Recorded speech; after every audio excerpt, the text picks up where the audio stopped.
Suara-suara NOKM Jatim. Suara-suara NOKM Jatim.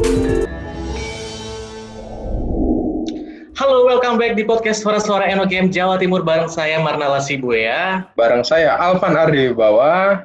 Halo Bang Nala, jumpa Halo, lagi Alvan. kita. Yoi, podcast kali ini kita ngobrolin apa nih, Van? Sore ini kita kedatangan salah satu teman kita. Ini dalam konteks Telkom Group ya. Jadi selama ini yang kita tahu kan Telkom Group tuh ada banyak tuh Bang.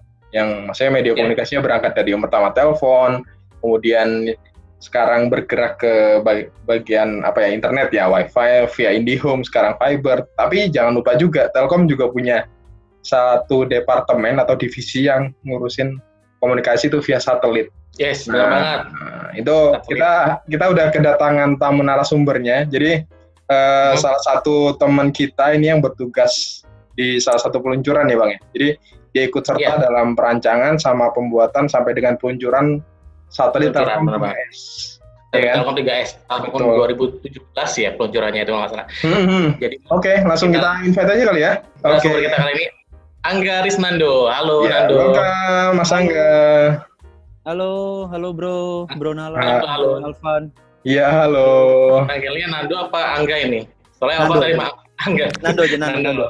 Nando ya. Oh iya, berarti perkenalan dulu ya. Perkenalan dulu berarti ya. Oke, boleh. Thank you banget Bro Nala sama Bro Alvan.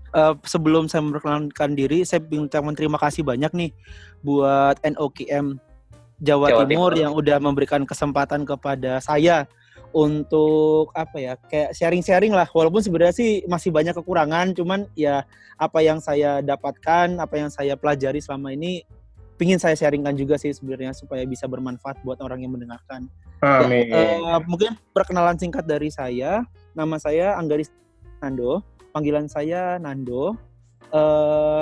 Status karyawan, saya karyawan Telkom yang diperbantukan di anak perusahaan namanya Telkomsat.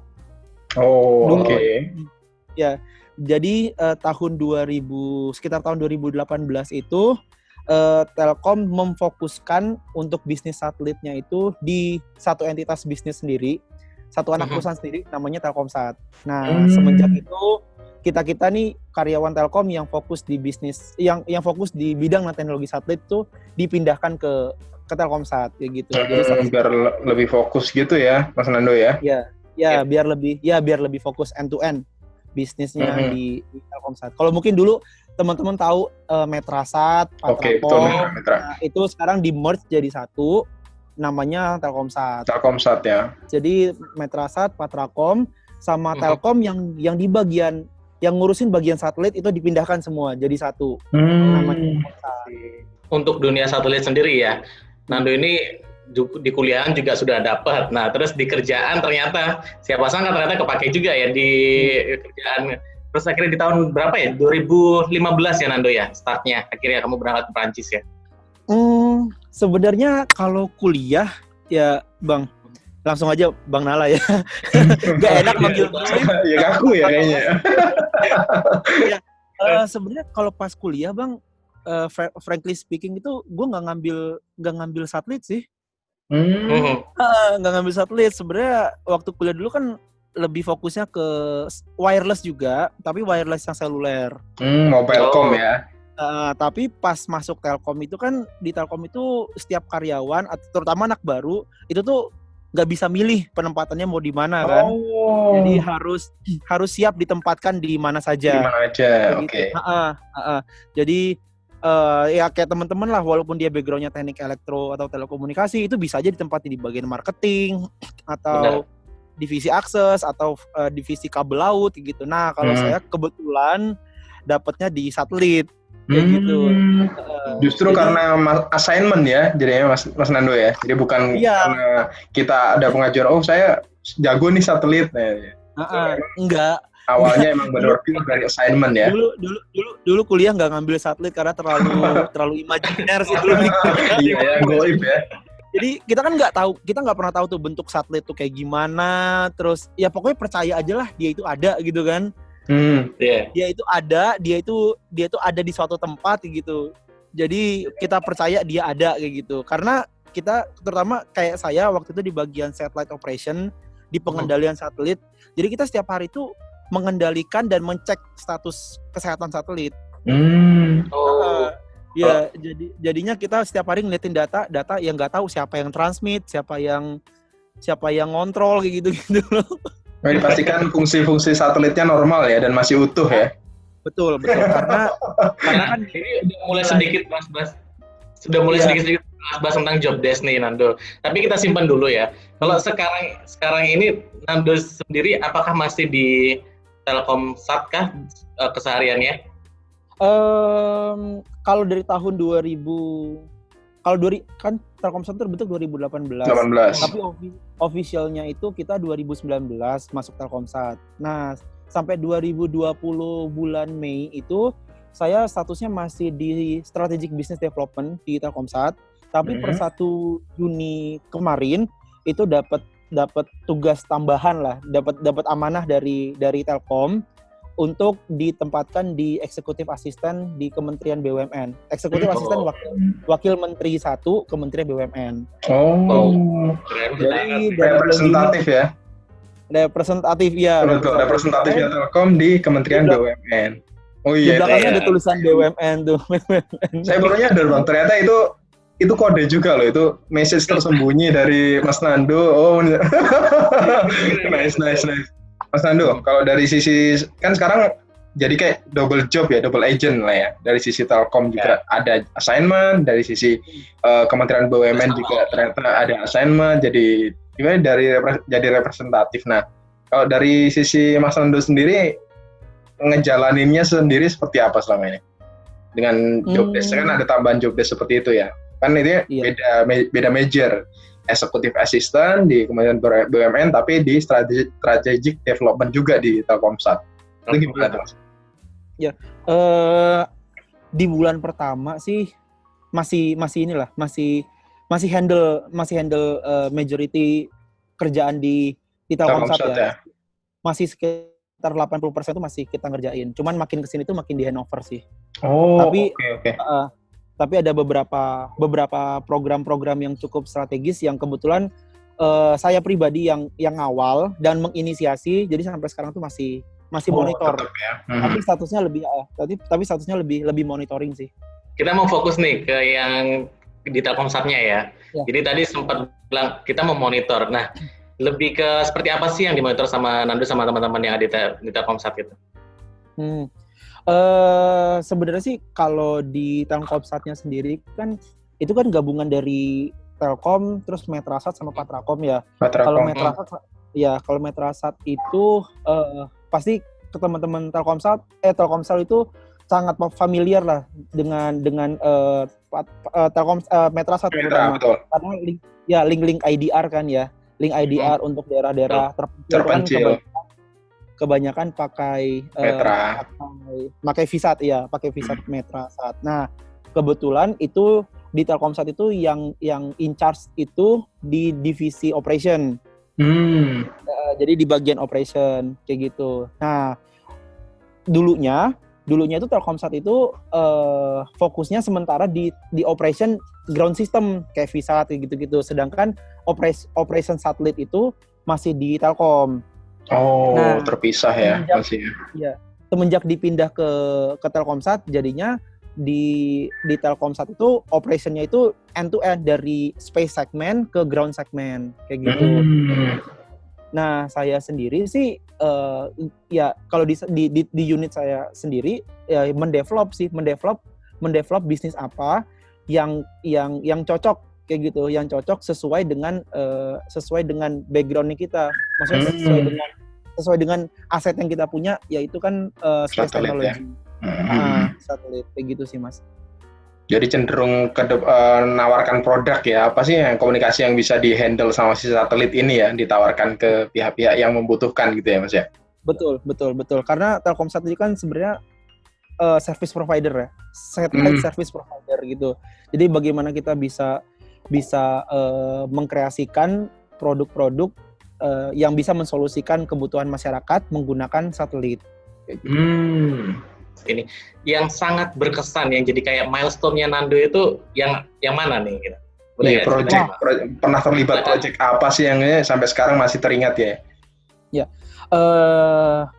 pastinya Telkom 3S ya, satelit Telkom 3S. Karena bagi kita nih, bagi seorang satellite operator, maksudnya pengoperator si operator satelit ini, dreams-nya pasti ingin bangun satelit, ya kan? Ingin membangun satelit, ingin melihat secara langsung satelit itu kayak gimana? Betul. Yang setiap hari kita lihat telemetrinya, yang setiap hari kita lihat angka-angka yang imajiner itu sebenarnya kayak gimana, kayak gitu. Nah, kebetulan waktu itu sih dapat peluang untuk menjadi representatif, ya bisa dikatakan internship ya, magang di satelit Telkom 3S kayak gitu. Makanya Telkom 3S itu sangat berkesan banget sih, karena ngikutin banget dari awal desain sampai meluncur. Dari meluncur sekarang mendevelop bisnisnya, bukan mendevelop ya. Iya, kita bikin bis plan-nya lah setiap tahunnya buat satelit Telkom 3S. Jadi meskipun satelitnya sudah existing itu tetap di-develop Mas ya. Maksudnya kan kita udah ngeluncurin tuh.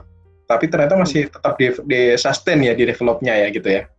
Bisnisnya. Betul, Bisnisnya. Jadi ya itulah, kan namanya bisnis itu kan pasti ada yang recurring, ada yang churn ya kan. Nah, itu gimana caranya supaya bisnis itu tetap sustain dan tetap selalu terisi semaksimal mungkin. Terutilize ya, dari sisi payload-nya si satelitnya maksimal ya. Bisa memberikan manfaat maksimal.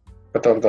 Untuk lokasi project-nya sendiri nih, kan tadi udah sempat disinggung, adalah milestone yang pernah Nando alami adalah yang dikerjain adalah satelit Telkom 3S.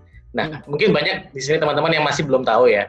Mungkin bisa cerita gitu, Nando. Lokasinya waktu itu kamu di mana ngerjainnya, itu tahun berapa gitu, seperti apa gitu, kamu kok bisa akhirnya ke sana gitu. Itu apa ya, salah satu pengalaman terindah juga sih, selain pernah ikut langsung, terlibat langsung dalam desain, terus manufacturing satelit, terus juga dapat kesempatan buat belajar langsung di Prancis, Mas. Di Prancis ya? Ya, jadi di Prancis waktu itu selama hampir 2 tahun lah. Bukan di Telkom Geger Kalong ya? Sayangnya capability kita sih masih belum ya. Makanya perlu kita ibaratnya yang ngerjain tuh sampai harus ke Prancis ya. Itu kalau kemarin tuh berarti selama awal planning, jadi perencanaan si satelit sampai peluncuran itu semuanya total di Prancis itu Mas ya? Atau ada beda lokasi, mungkin lokasi manufaktur di mana, lokasi peluncuran di mana itu sama atau beda? Jadi kan kalau satelit itu kan ada dua barang besar lah. Satelitnya sendiri sama launcher kan. Roket ya. Roket. Launchernya yang ngebawa satelit sampai ke orbitnya. Nah, kalau untuk satelitnya sendiri sih itu dirakit di Prancis. Oke. Kebetulan satelitnya itu pakai pabrikannya namanya Thales Alenia Space. Nah, untuk peluncurnya sendiri itu pakai Ariane Space. Jadi dua-duanya kebetulan perusahaan Prancis. Tapi beda perusahaan ya? Beda perusahaan, beda perusahaan. Tapi sama-sama perusahaan Prancis. Nah, kalau untuk peluncurannya sendiri sih itu di Kourou, Guyana Prancis.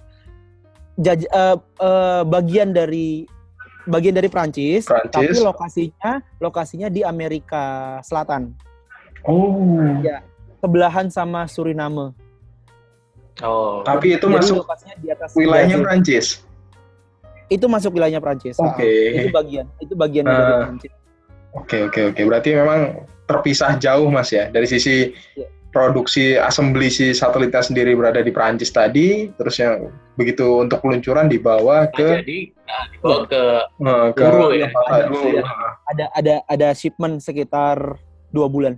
2 bulan. Tapi pilihannya sorry. Shipment kalau untuk yang Telkom 3S kemarin itu kita pakai pesawat sih. Oke.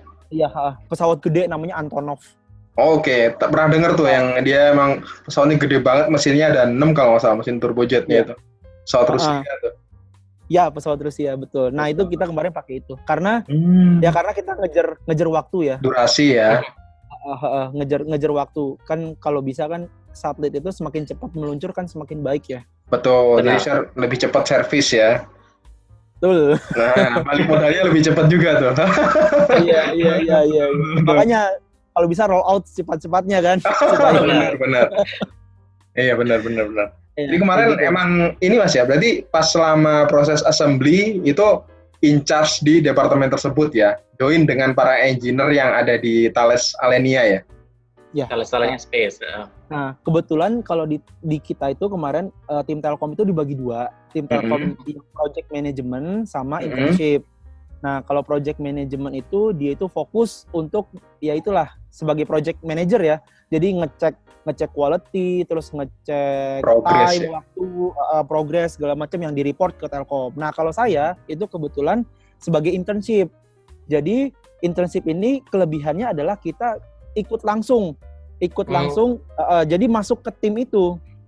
Tim yang ngebuat Telkom 3S. Jadi ya itu saya bilang kelebihan saya sebagai intern dibandingkan project management. Karena saya ikut langsung dalam ngelihat si satelit, si perangkat-perangkat mulai dari equipment unit itu loh Mas, dari yang kecil-kecil kayak resistor, kapasitor kayak gitu-gitu. Itu di assembly kayak gitu kan, di satu modul besar kayak gitu. Iya ya, jadi lebih fleksibel Mas ya, karena sifatnya sebagai intern, jadi job spesifiknya juga bisa, karena intern kan rata-rata harus belajar banyak ya, menyerap lebih banyak daripada itu ya. Iya, dan kebetulan saya dapat mentor kayak gitu. Jadi mentornya itu kebetulan kepala bagian lah, kepala subsistem di satelit kayak gitu. Nah, satelit itu kan dari Thales Alenia ya, mentornya. dari Thales, Yeah. dari orang Thalesnya. Orang Thales. Jadi di sana itu nggak cuma belajar satelit, Mas. Jadi nggak cuma belajar satelit, tapi juga belajar cara kerjanya orang sana. Oh, itu menarik juga tuh Bang. Kan Karena pasti beda ya tos kerjanya. Pastinya beda Kalau kayaknya. kita udah sampai beda ya. Beda Apa, banget. Nah, itu bisa ceritain seperti apa, Nandel? Beda banget. Jadi kalau dulu mungkin bukan saya, kita lah kebanyakan kita kan ini ya bisa dibilang sistem pendidikan lah, itu bisa turun lagi tuh ke sistem pendidikan Indonesia itu kan kita tuh belajar banyak hal ya. Kita belajar banyak hal, kita bisa dibilang belum menemukan lah spesifikasi kita seperti apa kayak gitu. Termasuk saya pribadi pada saat saya di Telkom di satellite operation itu, saya pernah di bagian ini, saya nggak punya spesialisasi apa-apa. Nah di sana itu karakternya itu mereka tuh specialize, jadi expertise di satu bidang aja. Jadi kalau misalnya dulu saya belajar tentang, kan kalau satelit itu kan dibagi dua modul besar, communication modul sama sistem modul. Sistem modul itu kalau ibaratnya truk logistik, sistem modul itu truknya, sedangkan communication modul itu payloadnya. Payload itu berarti kayak misi yang mau dibawa sama satelitnya. Nah kalau satelit Telkom ini kan namanya satelit komunikasi ya. Oke. Jadi payloadnya itu adalah repeater. Karena sebenarnya kan fungsi satelit itu kan merepeat ya. Betul. Dia menerima sinyal dari Aceh, terus dia diperkuat sinyalnya, habis itu dipancarin sinyalnya ke seluruh Indonesia supaya daerah-daerah lain. Nah, saya itu di bagian yang repeater itu tuh, si amplifier itu. Jadi di modul komunikasinya ya Mas ya? Iya, di modul komunikasi. Iya, saya di bagian situnya tuh. Saya belajar bagaimana sinyal yang jelek terus masuk ke sistem saya, terus dikeluarin sinyalnya jauh lebih bagus. Nah, itu belajar di situ. Nah, dulu itu saya pikir itu kayak kita gitu. Kalau kita udah selevel GM atau VP itu kan dia ngerti banyak hal. Nah, saya tanya challenge sama atasan saya ini. Saya tanya tentang sistem modul. Dia nggak ngerti sama sekali. Kayak dia langsung bilang nggak tahu kayak gitu loh. Dalam hati saya, masa nggak tahu sih kayak gitu. Ya, dia nggak tahu. Mendingan dia jawab nggak tahu daripada dia sok tahu. Daripada asal. Ya, dia nggak masalah dibilang dia kayak gini kok nggak ngerti sih, karena di negara itu ternyata dia sangat menghargai yang namanya expertise Oh. Itu sih itu kayak tamparan buat saya sih waktu itu. Jadi emang beda culture juga ya. Jadi kalau mungkin di kita memang karena dari awal kita banyak ya tadi benar belajar banyak hal, ternyata ya di sana lebih menghargai yang lebih spesifik. Jadinya memang langsung nyemplung sekalian dan jago di bidang tersebut gitu ya, nggak tahu semua tapi nanggung gitu ya. Iya, tapi dalam banget, sangat detail banget dengan keilmuannya dia. Kayak misalnya saya beberapa kali meeting sama orang project management gitu kan.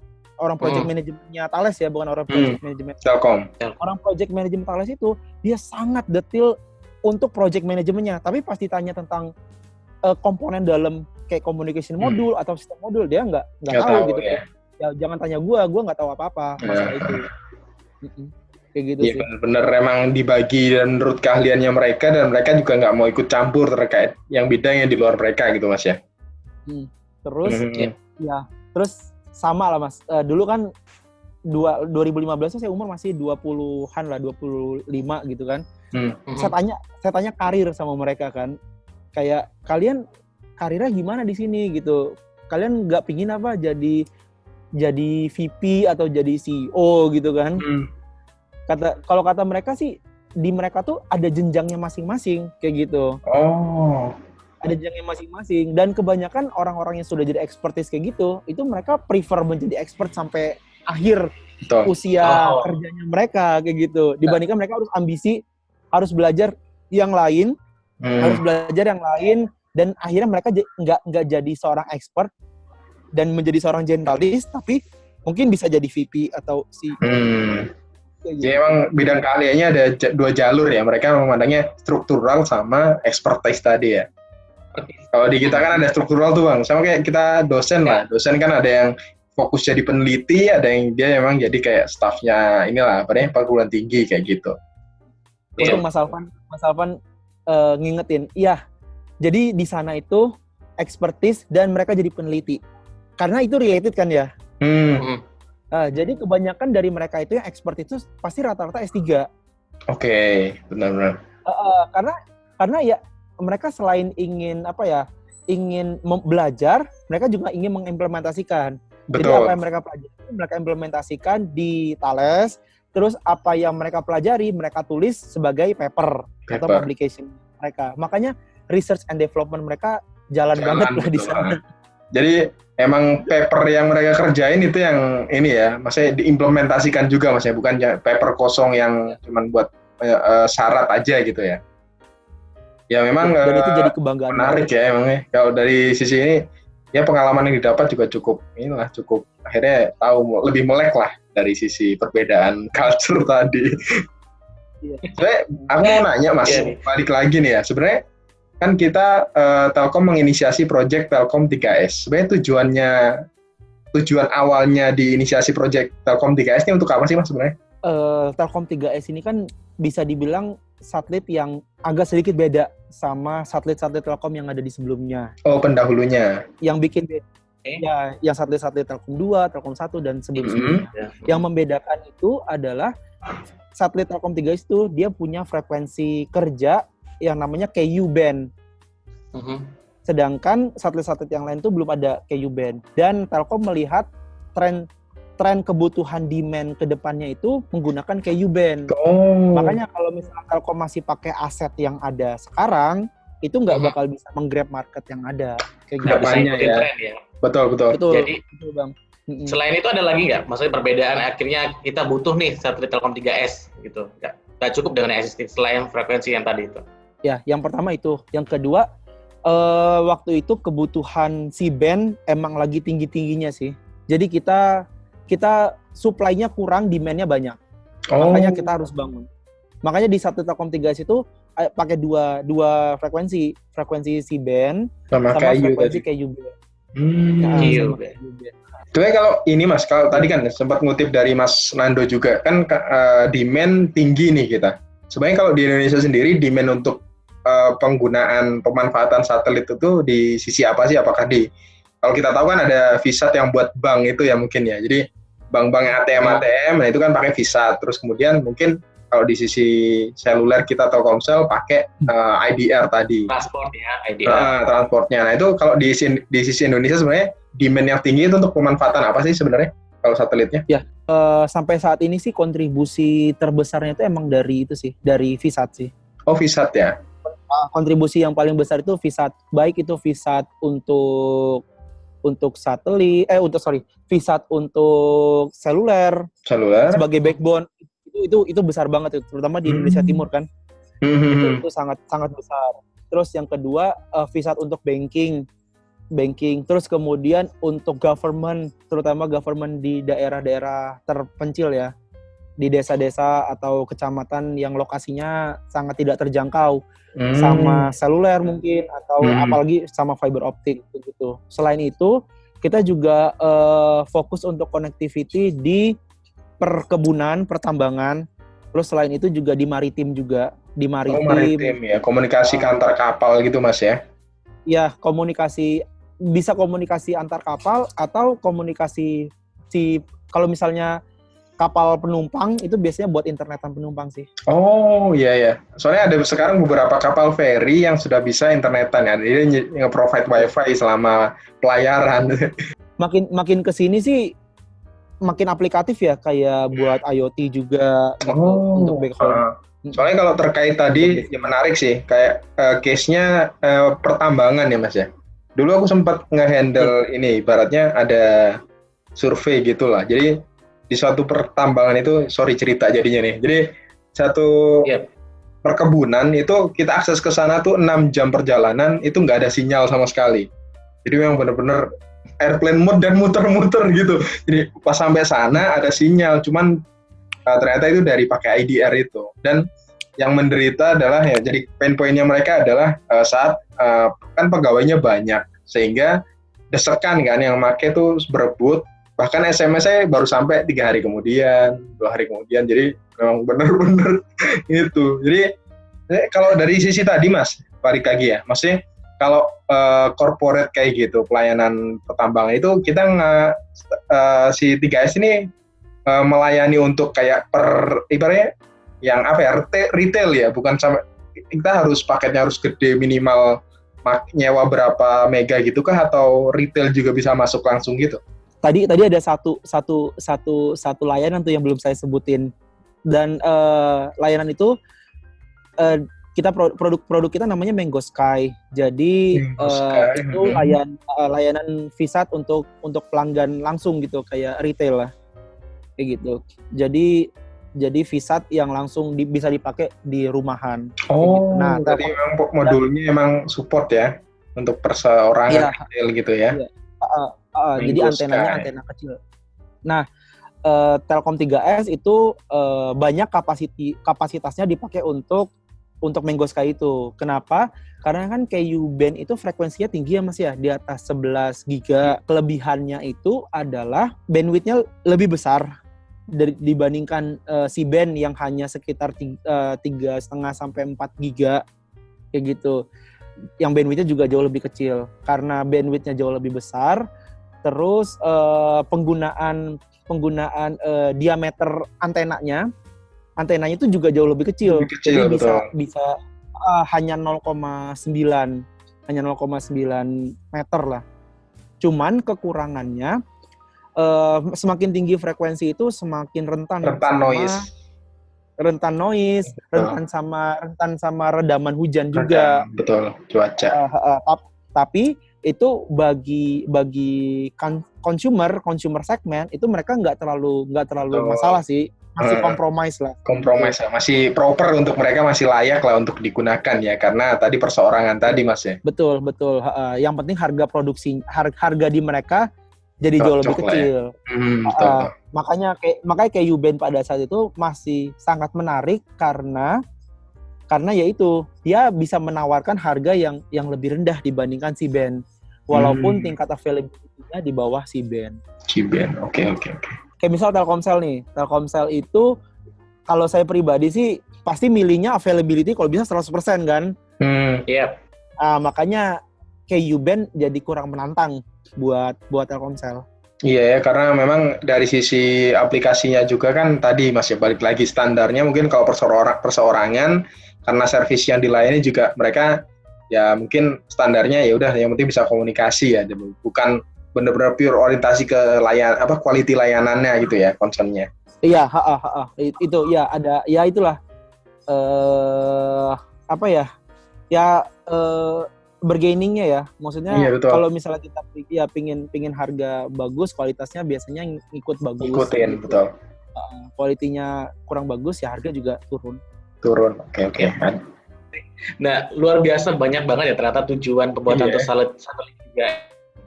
Nah, kalau bisa kita tahu lagi nih, Nando, untuk proyeknya itu sendiri itu berapa lama sih berlangsung mulai dari planningnya, kemudian pembuatannya, terus gimana Nando bisa selama proyek itu bisa, pertama pasti susah ya adaptasi ya. Yang pertama pasti udah di Prancis dengan Indonesia pasti udah beda, tadi etos kerja beda. Kemudian adaptasi yang paling penting adalah yang teknisnya tadi. Kamu langsung handle core-nya ya, itu kayak gimana sih Nando? Kalau untuk waktunya sendiri sih Bang, biasanya itu rata-rata satelit itu 3 tahun sampai 4 tahun, tergantung dimensi. Tergantung besarnya satelit dan seberapa banyak payload yang mau dibawa oleh satelitnya, kayak gitu. Rata-rata sih 3 sampai 4 tahun. Kalau kemarin Telkom 3S itu on time sih 3 tahun. 3 tahun ya. 3 tahun. Mulai karena, itu sampai peluncuran ya, Mas Nando ya. Ya, dari nggak sampai 3 tahun berarti. Dari Juni 2014 sampai Februari 2017. Oh, masih berarti kurang 4 bulanan lah ya. Jadi 3 tahun kurang 4 bulan ya. Kira-kira segitu ya. Cepat gitu ya, yang biasanya ya. Iya, makanya itu teman-teman project manager tuh mantengin banget itu. mantengin banget lah. Semakin delay biayanya juga pasti semakin naik tuh. Iya, tapi kalau untuk satelit sih mungkin agak sedikit berbeda ya, karena nilai kontraknya tuh udah dihitung dari awal. Oh, dia lamsam dia ya? Iya, di lamsam. Jadi kalaupun ada delay, kemungkinan besar yang akan bertanggung jawab gitu ya? Ya bertanggung jawab itu ya teman-teman di ini si manufacturer-nya. Paling di kitanya ya mungkin ada sedikit OPEX lah, tambahan orang-orang tetap stay-nya agak lebih lama. Oke, betul. Makanya itu kemarin itu fungsi intern tuh sangat vital kemarin itu, karena kebetulan kita kan involve langsung ya, terlibat langsung di proses manufacturing-nya. Kita itu sampai mantengin setiap tes itu, kita cek setiap testing itu, kita lihat performansinya, kita cek. Jangan sampai kan sebenarnya satelit itu benar-benar ini sih rapih banget bikinnya, mulai dari modul kecil, terus gabungan dari modul kecil jadi modul besar digabung lagi jadi satu sistem modul sendiri, satu kerangka besar sendiri. Nah, kita itu ngecekin dari kecil-kecil. Jadi kalau misalnya kecil ini sudah masalah, pada saat diintegrasi sama yang lain itu bisa jadi masalah besar kayak gitu. Oh, jadi itu tadi gunanya yang kecil-kecil dulu dites dulu, kemudian agak gede lagi dites lagi gitu ya. Betul. Karena akan lebih mudah daripada kita men-tracing pada saat itu udah besar, ketahuan masalah itu. Waduh, bisa bener. Gitu. Lagian juga kalau udah terlanjur di launching, gimana merbaikin di atasnya kan udah cerita lagi. Bener-bener one way chance. Jadi nggak ada kesempatan kedua untuk ini, bener-bener kalau satelit itu. Iya. Betul, itu betul banget sih. Jadi kalau dibilang tantangan itu sih bukan ya challenge-nya kita sih itu sih. Kita ngecekin satu-satu dan kelebihannya saya nggak tahu sih, nggak punya pengalaman sama orang Amerika atau orang Rusia gitu ya. Tapi orang Perancis itu dia sangat kooperatif. Jadi dia sangat kooperatif dan dia mau ngejelasin ke kita. Misalnya kan tim di kita itu tim project management itu kan kita akan membuat batasan. Pada saat kita melakukan testing, kita tuh udah tahu batasan maksimum itu misalnya nggak boleh lebih dari 1,5 watt dan itu maksimum. Paling minimum nggak boleh di bawah 1,4. Kita udah punya ininya nih, Threshold guardnya nih. ya. Ya, kita udah punya pagernya nih, Nah, kalau misalnya ada di pengetesan tuh ada di atasnya sedikit, itu tuh kita bakal nanya sama mereka.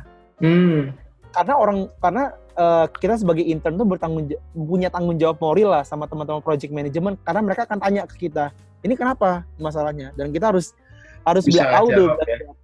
Dan mereka mau ngajarin sama kita. Mereka breakdown tuh arsitekturnya. Jadi gini kata dia. Ini kemungkinan besar masalahnya itu di blok A. Ini sebenarnya ada serial beberapa blok gitu. Ada 10 blok diserialkan, terus mereka tuh bisa nganalisis. Oh, kemungkinan besar tuh salahnya di sini. Besok pagi kita coba cek. Kita coba ukur tuh. Akhirnya kayak kuliah elektronika lagi. Bongkar copot resistor ya. Masih di unit modul tuh kita kayak kita cek nih satu-satu nih make multimeter ya.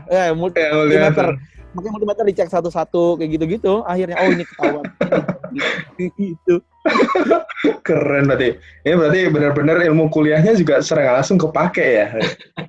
Iya. Benar-benar. Harusnya, tapi kan masalahnya dulu kan kita kuliah kerjakan lupakan ya. Ya, datang kerjakan lupakan. Iya. Menyesal sih Mas. Serius. Oh, iya. Pernah waktu itu kayak diledek. Kamu lupa emang rumus ini?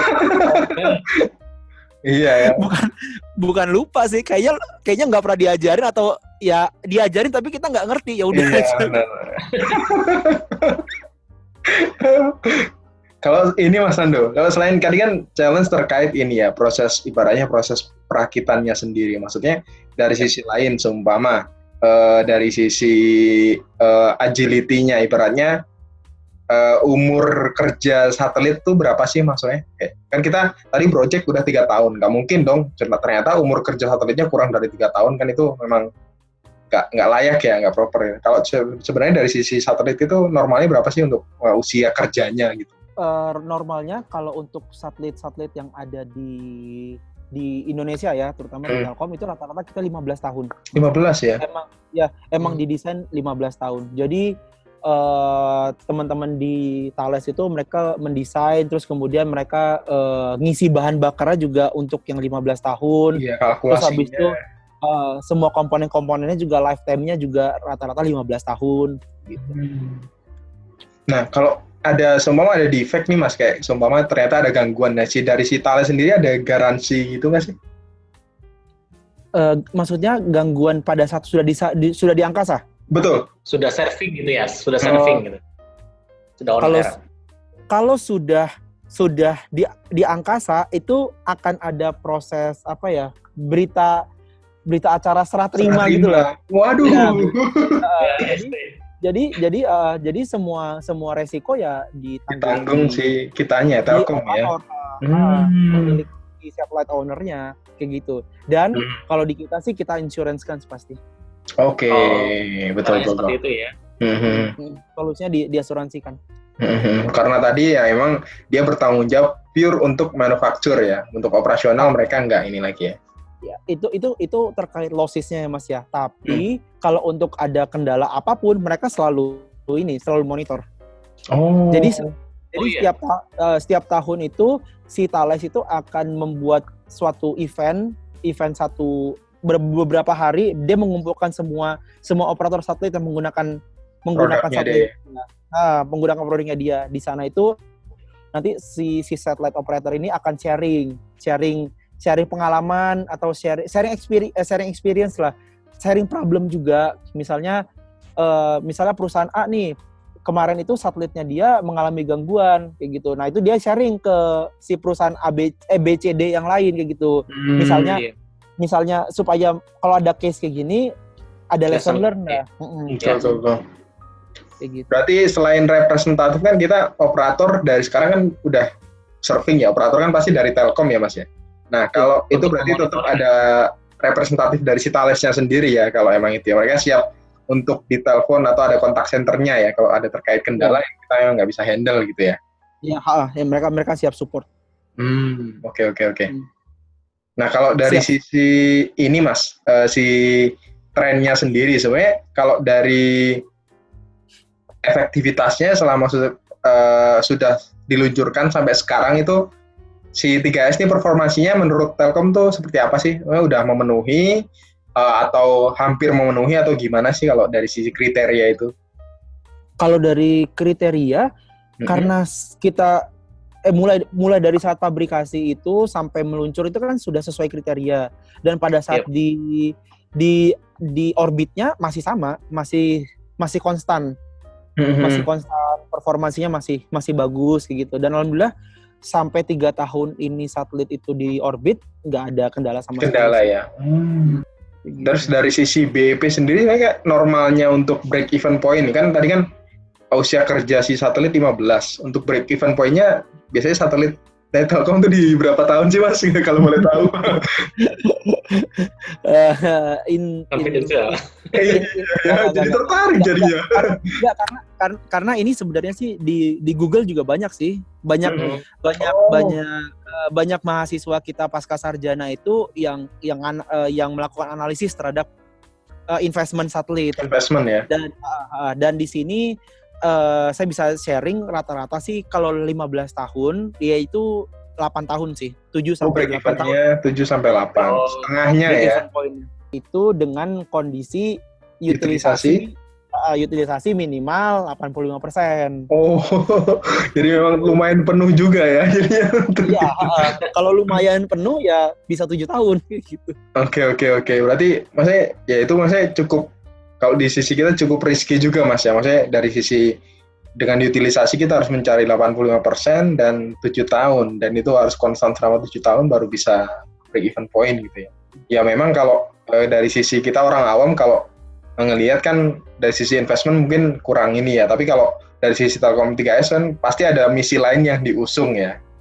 Ya, betul. Nah, itu dia maksudnya dari sisi Telkom sendiri kan sebagai representatif dari Indonesia ya, bertugas memfasilitasi komunikasi, mungkin pasti dari Telkom ada misi lain terkait selain dari sisi komersil ya kan. Mas Alvan kayaknya paham. Iya, itu benar banget Mas. Itu benar banget. Mungkin kalau misalnya dari sisi perusahaan yang punya satu portofolio aja, dia akan mikir berkali-kali untuk investment di sisi satelit. Iya, karena mereka mendingan invest di seluler daripada di satelit. Ya, dengan break point yang jauh lebih cepat gitu. Cuman Indonesia ini kan negara kepulauan, Mas. Betul. Kita punya lebih dari 17.000 pulau di Indonesia, dan banyak pulau yang masih terisolasi ya. Isolir. Walaupun sudah banyak penduduknya, cuman masih bisa dikatakan terisolir. Itu pulau. Sedangkan di pulau-pulau besar Indonesia pun juga masih banyak daerah yang terisolir. Betul. Dan sejauh ini masih satelit sih yang paling yang bisa menjangkau ya Mas ya. Solusi utamanya masih berupa satelit. Betul. At least untuk komunikasi lah. Nggak usah berpikir terlalu jauh buat internet ya. Betul. At least untuk komunikasi, untuk reporting kepala desanya ke kantor kecamatan, kayak gitu-gitu sih. Ya bahkan ya emang ada beberapa film yang kita juga menunjukkan itu, jadi kita masih terbatas ya untuk komunikasi, terutama daerah terpencil. Kadang harus manjat pohon dulu, manjat bukit dulu. Arti biasanya belum invest ke satelit itu. Nah, itu perlu ditawarin Vsat kayak itu Mas. Iya. Tapi satelit itu ya kan ya orang-orang pintar di luar sana itu mereka tuh kan selalu berlomba-lomba ya buat melakukan riset sama inovasi. Dan makin kesini itu satelit itu makin canggih sih Mas. Makin canggih. Tujuannya karena mereka tahu demand sekarang itu udah nggak cuma komunikasi tapi internet. Betul. Bagaimana caranya mereka membuat teknologi berbasis satelit atau space technology yang bisa memberikan layanan itu ke masyarakat. Setara seluler ya Mas ya? Iya, seluler tapi khusus untuk daerah-daerah yang 3T kayak gitu. Jadinya makin kesini tuh ya kayak misalnya dulu frekuensi yang dipakai paling tinggi kayak U-band. Sekarang sudah ada KA band. Makin tinggi lagi tuh frekuensinya sekitar 20 GHz. Bandwidth-nya juga makin besar. Lebar. Tapi makin rentan juga sama yang namanya Cuaca. redaman hujan, cuaca. Makanya kayak di daerah-daerah iklim subtropis itu mereka udah banyak pakai kayak KABen karena mereka kan jarang hujan ya. Betul. Mereka jarang hujan. Jadi mereka udah banyak tuh pakai KABen kayak Amerika Utara, Eropa gitu-gitu udah pakai KABen. Kalau masih belum terlalu banyak tapi kita akan menuju ke sana. Begitu. Dan selain itu juga kalau satelit yang ada sekarang ini kan masih pakai geo ya, beroperasinya itu di orbit geostasioner. Geostasioner itu kan ketinggiannya itu 36.000 km di atas permukaan bumi. Nah, terus lanjut ke ini Mas, tadi kan setelah proses fabrikasi sampai si satelit 3S ini jadi ya. Nah terus sekarang ke tahap peluncuran, ini kan juga salah satu tahap yang nggak kalah penting ya, ibaratnya satelitnya udah jadi tapi karena nggak bisa diluncurkan ya otomatis nggak ada satelit dong di atas. Nah untuk proses peluncuran sendiri, jadi selama udah selesai shipping nih dikirim tadi ke tempat peluncuran sampai proses persiapan satelit itu siap diluncurkan, durasinya berapa lama sih Mas kalau boleh tahu? Nah rata-rata pada saat satelit itu sudah jadi nih, sudah jadi satelit, semua testing sudah oke. Dia secara single satelit mereka udah oke. Itu biasanya menuju ke launch-nya itu butuh waktu sekitar 2 bulan, Mas. 2 bulan lagi ya? 2 bulan. Karena pada saat misalnya satelit itu dikirim ke tempat peluncuran yang jaraknya jauh. Okay. Terus pada saat sudah sampai di tempat peluncuran, mereka tuh akan dilakukan testing lagi, Mas. Iya, benar banget. Pengecekan dan testing lagi, kayak gitu. Itu butuh waktu sekitar 1 bulan. Kenapa dilakukan testing lagi?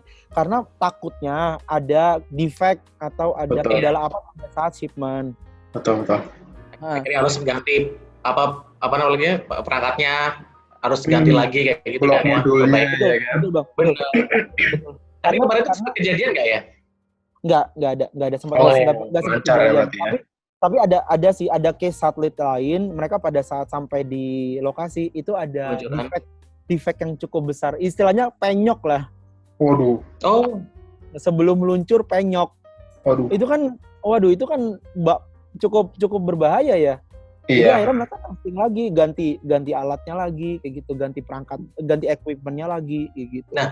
Nah itu kalau misalnya kita pas peluncuran satelit itu kan pasti ada beberapa maksudnya customer-nya kan ya.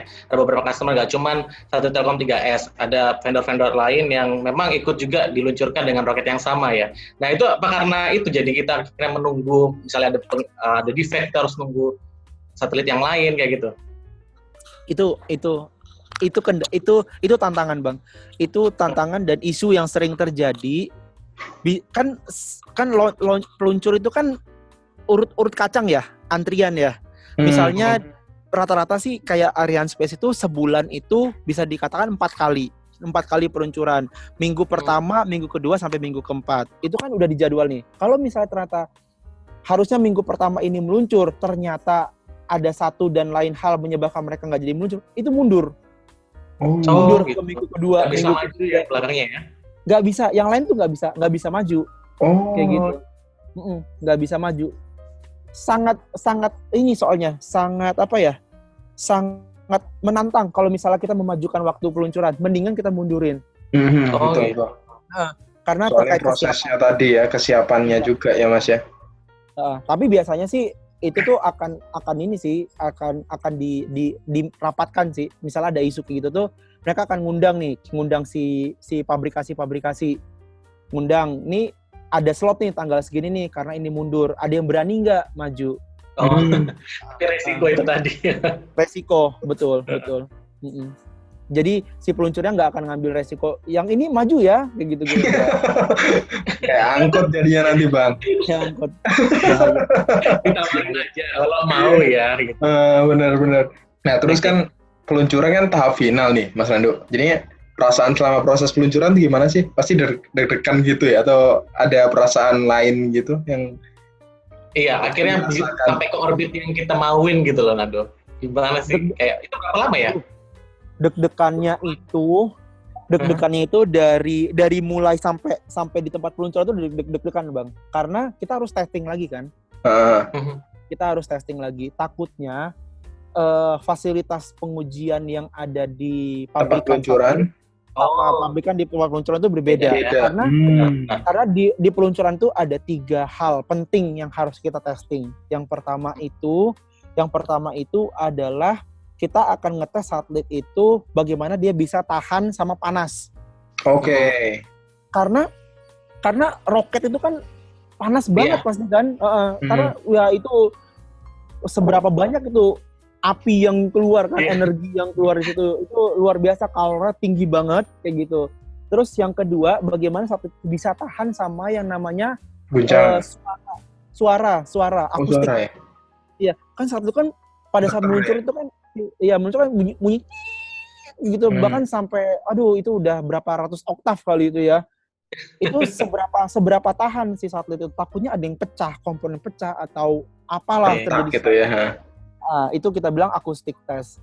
Terus yang ketiga yang kayak Mas Alvan bilang, vibration. Getar ya. Iya, getaran itu luar biasa karena goncangannya kan besar banget. Iya, pasti. Turbulensi lah ya. Turbulensi yang luar biasa lah itu. Itu kalau manusia yang dalam situ kayak udah langsung tewas kali ya. saking ininya ya, saking kuatnya gitu. Iya. Saking kuatnya.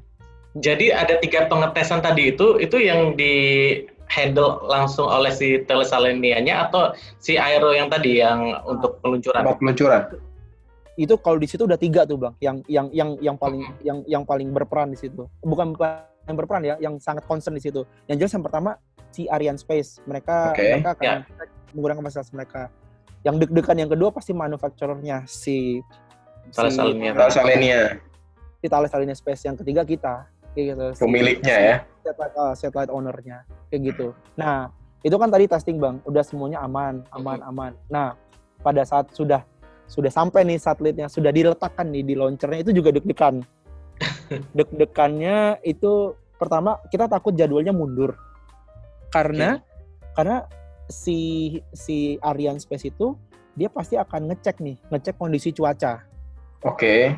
Kondisi cuaca yang ada di atas sana. Makanya misalnya kita ditetapkan nih hari Minggu week 1 Juni kita akan meluncur kayak gitu. Itu week 1 itu akan ada waktu-waktunya nih dari jam 7 sampai 7.30 ada window time-nya nih. Kalau bisa lewat dari jadi jam 11.30 atau 16.30 atau mundur minggu depannya.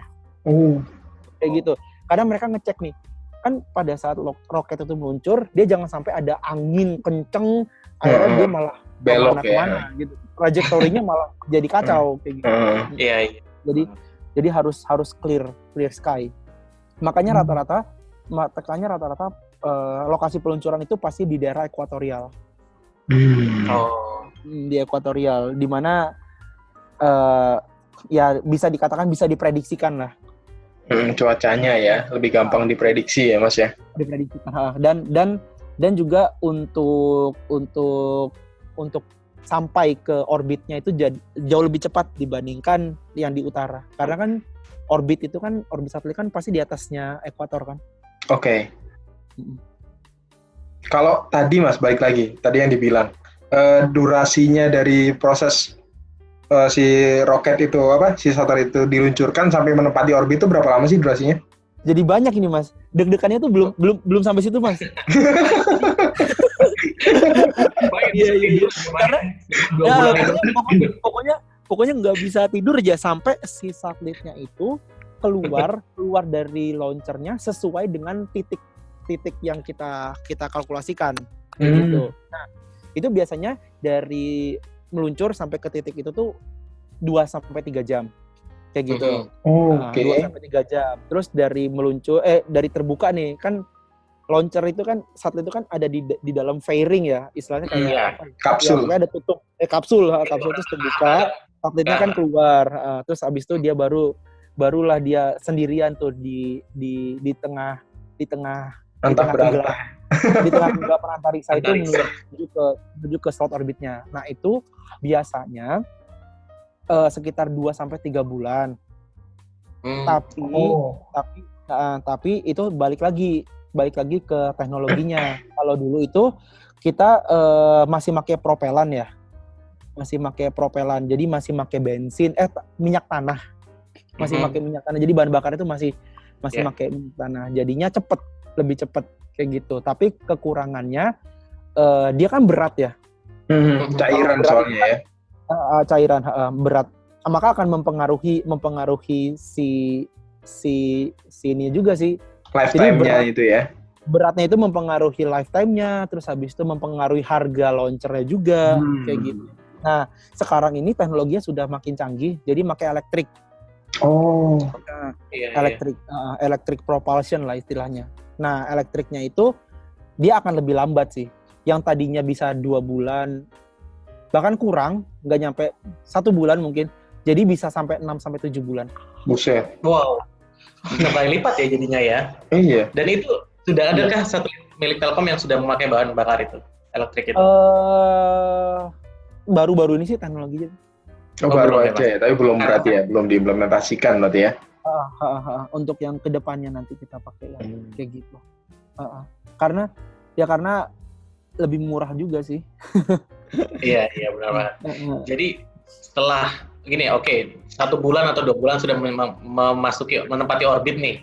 Pasti itu kemudian ada proses commissioning lagi ya, seperti itu, di remote atau gimana? Testing itu lagi. Di testing lagi ya? Testing lagi. Jadi pada saat sudah sampai di orbitnya, kita pasti akan ngecek kondisi si satelit ya. Apakah sama dengan kondisi pada saat di pabrikasi. Jadi kan sebenarnya pada saat kita pabrikasi itu kan kita akan melakukan satu namanya thermal testing. Oke. Jadi pengujian suhu lah, temperatur. Karena di ketinggian 36.000 km itu kadang suhunya sangat ekstrim. Bisa sampai plus 300 derajat mungkin sampai minus 170-180 derajat. Nah, jadi kita akan ngecek gitu. Pada saat kondisi dingin banget itu si pemanasnya atau heaternya itu nyala apa enggak kayak gitu. Pada saat kondisi panas itu gimana kondisinya satelitnya. Itu baru tes yang pertama. Itu di sisi sistem modul ya. Ke kerangkanya. Nah, dari sisi payloadnya itu kita pasti akan ngetes. Kita akan testing tuh, kita kirim sinyal, terus kita terima kualitasnya kayak gimana, kayak gitu. Jadi udah langsung on air gitu ya setelah testing modul dan juga testing pilotnya itu ya. Kita sebut namanya in orbit test, Bang. In orbit ya. IoT phase in orbit testing. Kalau IoT kan Internet of Things ya. Iya. Kalau kita IoT itu in orbit test. In orbit test. Proses IoT-nya tadi, Mas Nando, itu dilakukan dari ground control kita yang di sisi yang dipunyai Telkom atau yang masih di lab-nya yang di Thales Alenia tadi? Nah, ini menarik. Ternyata banyak hal yang dipelajari ya. Jadi pada saat satelit itu belum sampai ke orbitnya, si perusahaan manufacturing ini kan masih in charge lah ya, masih bertanggung jawab. Jadi mereka akan menggunakan beberapa fasilitas ground segmentnya mereka di berbagai negara untuk ngecek lokasi si satelitnya. Jadi sampai sebelum satelit itu di orbit yang seharusnya itu akan ditesting misalnya kayak di Australia, di Italia, di Kumsan itu di Korea. Tapi pada saat sudah di orbit, nah itu akan menggunakan fasilitas kita yang ada di Indonesia. Fasilitasnya Telkom. Testingnya dari situ. Proses monitoring dan testing ya. Monitoring dan testing. Maksudnya cukup banyak juga ya, maksudnya aspek-aspek yang perlu diperhatikan, dan memang dari sisi kapabilitasnya juga memang Indonesia ya kedepannya harapannya sih semoga bisa menyusul ya seperti Perancis. Jadi kita full assembly-nya bisa dilakukan di Indonesia terkait dengan resource yang kita punya. Dari sisi Mas Nando sendiri, harapan kedepannya apa sih Mas? Harapan ke depan mungkin ada visi terkait kepikiran punya ide atau ada misalnya bisnis portofolio yang kedepannya bakal terkait satelit itu seperti apa sih Mas? Mungkin dari sisi Telkom sendiri atau dari sisi pribadi? Untuk Telkom Indonesia sendiri ya? Iya betul. Iya sih, yang jelas kalau saya pribadi ya, saya punya ambisi gitu ya, punya ambisi pingin ngajakin teman-teman milenial nih terutama yang masih muda terus punya experience dan punya knowledge di bidang satelit, yuk sama-sama kita bangun satelit sendiri kayak gitu. Apalagi sekarang kan LAPAN lembaga antariksa kita itu kan mereka sudah semakin